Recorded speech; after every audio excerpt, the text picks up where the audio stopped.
we find our nation on a precipice, true tipping point. Is this the moment that will finally change our country? Trying to rain on the thunder. Tell the storm I'm new. I'ma rain on this bitter love. Tell the tweet I'm new.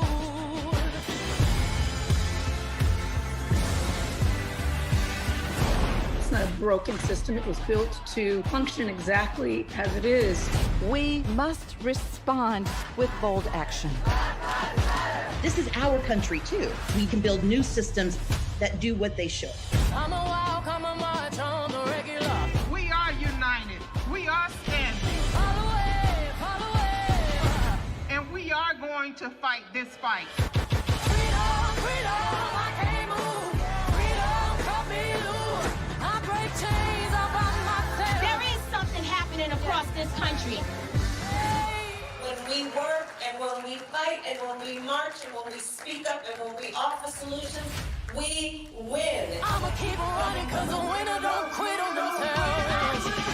It's always the right time to celebrate women and black women in particular. It is an opportunity to show the nation and the world that we will act. It has been an inspiration. You have the choice, and it is that choice that gives you power. Vote. Vote like your life depends on it, because it does. That is what we need next. Action.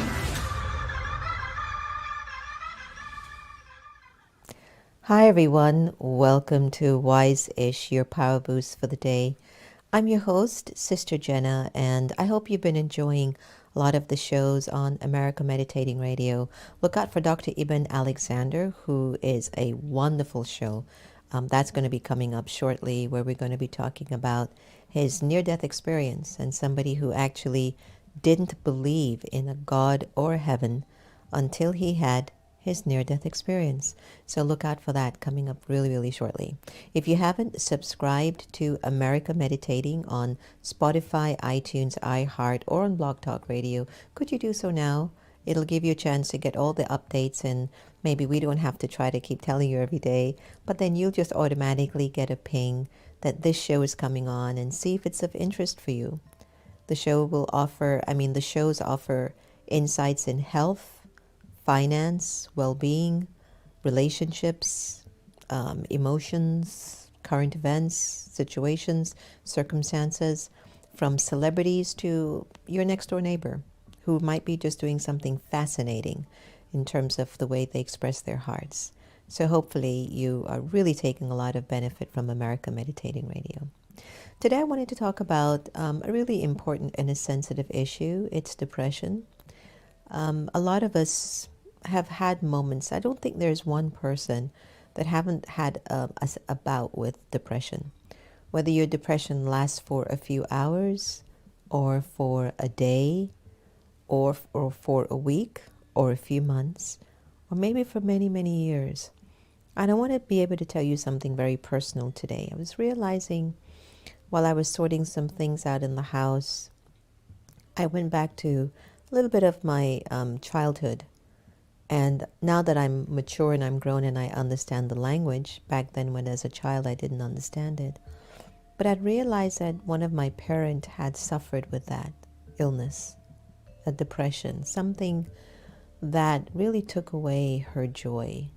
And I'm not sure if maybe it was the trauma, and I'm speaking about my mother, if it was the trauma of her losing her parents in a train accident at the age of 7 and being put in orphanages and not really having love from any adults that they could trust, that definitely could create such a deep scar in the soul that it doesn't know how to process it or how to move on. So imagine when that memory gets etched into your being, how do you process that?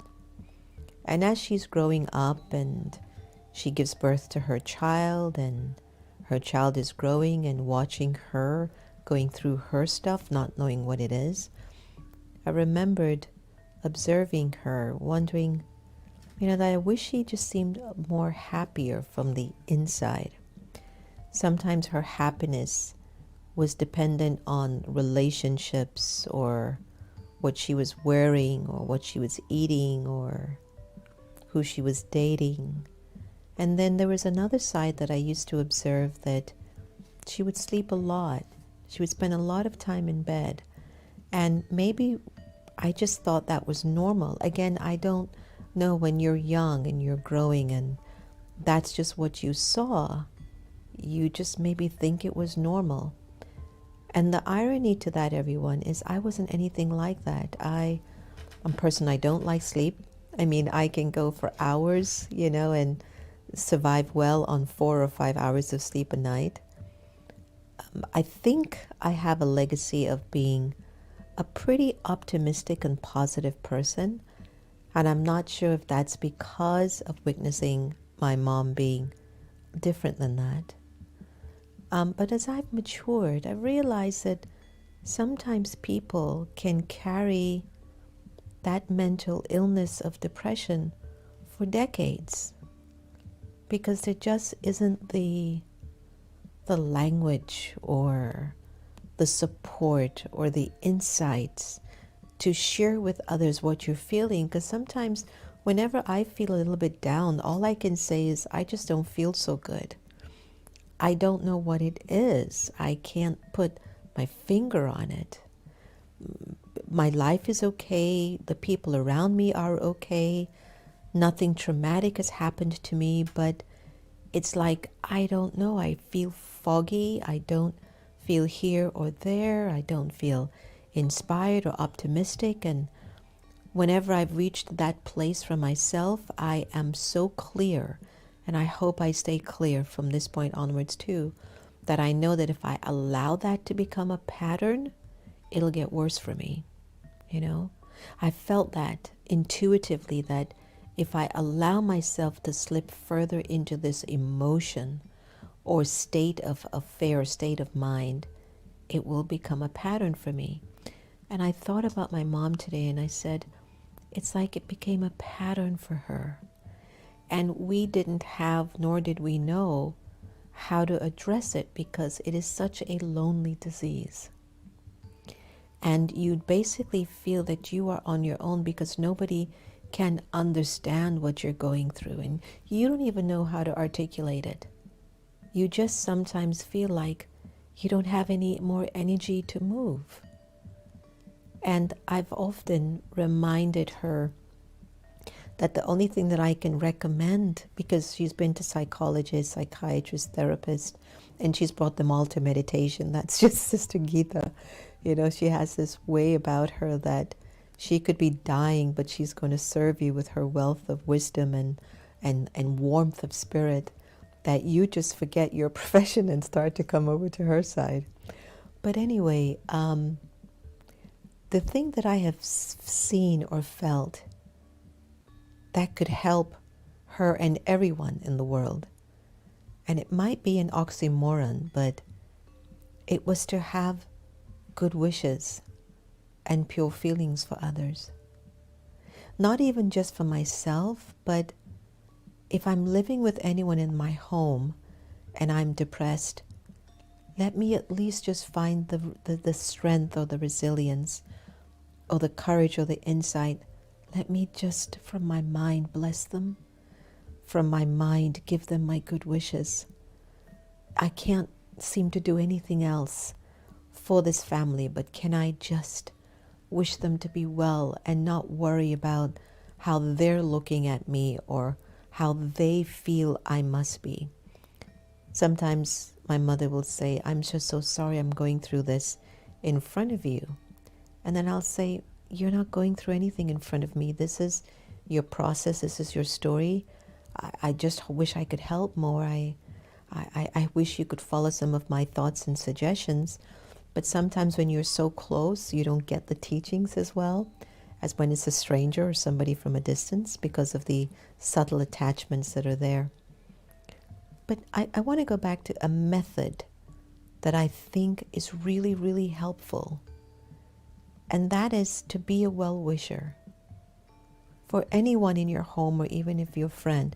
If you're struggling with depression, practice every day. Let me bless somebody. let me send my good wishes to someone that they are going to be okay, that they will be blessed, that they will be protected, that they will be benefited. And I don't know what it is about that method. I feel there's something so profound and healing in that process, because it's a form of mental service. And depression is a mental affair. And many times you feel alone. And what if in my alone time, I can develop the habit and the internal behavior? Let me bless someone. Let me send my good wishes to someone.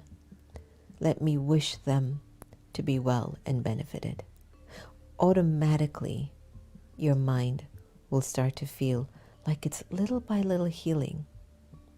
The second thing that I've done, if I've ever felt that I was just not in a good mood or in a good space that day or 2 days or a week, I call up people who I've longed to talk to. And I know that sometimes even that's hard to do, because when you're in really deep depression, you feel motivated to do nothing positive for yourself. But I'm asking you, just pick up the phone and call one person who will just give you that time. Just, hey, how you doing? I was just thinking of you. What are you up to? And in 5-10 minutes of having a conversation with a friend or a relative or someone you haven't connected with in a long time, you'd be surprised how the energy starts to change. Third thing, and I know again, sometimes just to get that one thought to get out the bed is the hardest thing to do. Find a way, hopefully you have Alexa at home or your phone by your bed. Put on some of your favorite dance music. No love songs. Adele, I love you, but don't play any Adele. But something exciting, something, the happy song. Put on some good oldies, some good disco. The fourth thing, today I took my mother out to play basketball, and I was watching how happy she was just taking the ball and putting it in that basket. That you've got to stay a little active. And I know that could be the hardest thing to do. But it will help. It will help. There's some of us who can still function even with depression, you know. You can go to your job and you can say hi to your boss and, hey, how are you? What's going on? And then the moment that they're gone, you're back to your place inside. Or when you go home, you open the door, close it, and you just sit on the couch. You feel like nothing is important for you. Nothing is of value. It's something of the past. It is a memory. It is something so deep in terms of what the soul has felt, and the vibration of that experience hasn't been processed. Somehow the soul hasn't felt like that is a part that I had to go through, but I don't have to carry it with me my whole life or for my many other lives to come. But we do, because it was that traumatizing.